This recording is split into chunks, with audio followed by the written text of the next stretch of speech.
Hello বন্ধুরা, দেখতে থাকুন আমার পুরো ভিডিওটা। প্লিজ সবাই একটু আমার ভিডিওটা দেখবেন। তো দেখো, দুটো পুলিশ এসছে আমাদের নৌকোয় ঠাকুর ঘর দেবে বলে। তো দেখো, আমাদের যেখানে জঙ্গলে ঠাকুর পুজো হয়, তো ঠাকুর দেবে বলে এসছে আমাদের সঙ্গে। তো দেখো, তোমাদের দাদা ভাই দেখো লাঠি নিয়ে উপরে উঠে গেছে। তো বাঘ এলে বাঘ দাঁড়াবে বলে। তো দেখো,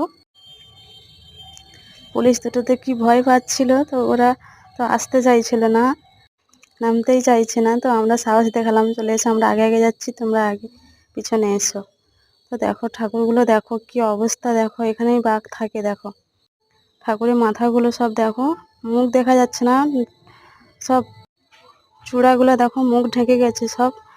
মানে এখানে বাঘ প্রচুর অত্যাচার করেছে, দেখেছো এগুলো সব কি অবস্থা দেখো।